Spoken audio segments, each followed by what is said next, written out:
They used to do a lot of logging on these lakes. So what they would do is during the winter time, haul the logs off of the bank and take them across the ice. You know, a lot easier to transport them than trying to get them out of the woods or anything. There was no roads or anything like that. So it ended up where there's a lot of saw cut logs and things on the bottom of these lakes up here from all of that logging then. And now it's great habitat for the smallmouth. So being able to find it is the trick. There's no rhyme or reason to it. It's not like a reservoir in the south where you can look at the, you know, an edge or a creek channel and know that there's timber there. Up here, it could be anywhere. There's one. Oh, yeah. He just barely got out of the water. You know, a drop shot for these, you know, northern smallmouth is just something that you have to fish. That's all I've been doing is just trying to search for these fish on these deeper flats. That's a good, I mean, solid 4-pounder. Look here, you can see right here, this is what they'll do. When they're down there and there's those zebra mussels and they're eating gobies and crawfish, they will scrape the bottom of their bellies like that. So you know they're down there and they're hammering stuff on the bottom. Now that's healed up, but you can see he's done a bunch of that. So, you know, I've just got a 1/2 ounce Strike King tour grade tungsten drop shot weight and, you know, a mustad grip pin, a little 1/0 hook, a little baby Z2 and pearl. There's bait all over the graph from top to bottom. We've seen some smelt, so I know I'm on the right program. We're just gonna keep bombing around. That's the first bite that I've got. So once you find one, you find them.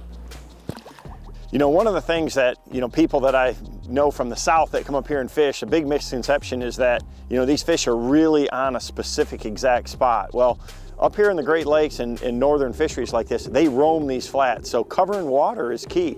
I like to take this drop shot and use it as a power bait. So I'm just bombing it around. I'm gonna put a 1/2 or even sometimes a 3/4 ounce weight on and just cast it out there in this clear water. You know, just make a nice long cast. That's why I use a long rod.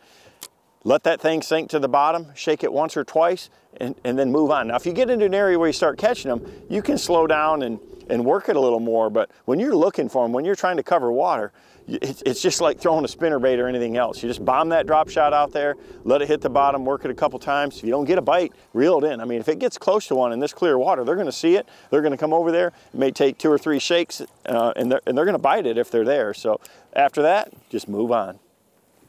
So my favorite drop shot rig for these northern smallmouth is, you know, I like long rods. Up here you got to make long casts. So I've got a 7/6 Lew's speed stick here. It's a medium action. I got a custom pro reel. You need a reel with a real smooth drag. This is a 3000 series. I've got 10-pound braid and I've got an 8-pound fluorocarbon leader. And that braid just keeps that, you know, that leader from twisting up and stuff on you, so it makes it real easy to fish. I've got a 1/2 ounce Strike King tungsten drop shot weight, and up above it, I've got a little mustad 1/0 grip pin hook, and this is the key for this baby Z2. You know, this is arguably one of the greatest drop shot baits that I've ever fished. You can see in my hand, it just constantly is moving. That material, you know, it's so soft and stretchy, and then it's loaded with salt, so it kind of gives it a neutral buoyancy. So what I like to do for these smallmouth is, instead of just nose hooking it like you would a standard drop shot, you know, rig, I like to take this and thread it all the way down, almost like you were rigging a swim bait. And that grip pin's got that little keeper on there. You just slide it over the top of that little pin, and then it just locks it in place. And this thing here, it just stands straight out on the line because of that neutral buoyancy, and it just looks alive. It looks just like a little smelt, and that's what a lot of these fish up here, they eat emerald shiners, they eat smelt, you know, they eat gobies and perch and things too.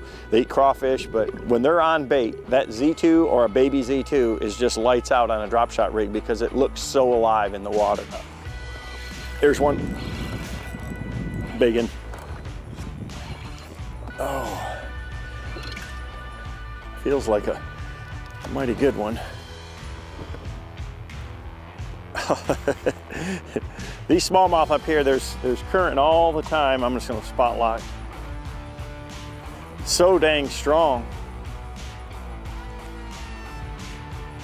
Nice one there. Come back here to get you. Fat.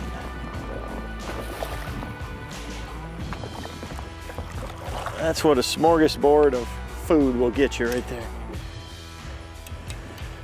Another reason why that drop shot's so efficient in the current, you know, places like Thousand Islands and that, you just get down so fast. It's just a matter of having a finesse bait that you can cover a ton of water with in a hurry. And I use a drop shot from, you know, deep water, but I'll throw it up in 2 foot too. It's never something I don't have on when I'm fishing a, you know, clear water body, and especially around smallmouth like this. Let him go.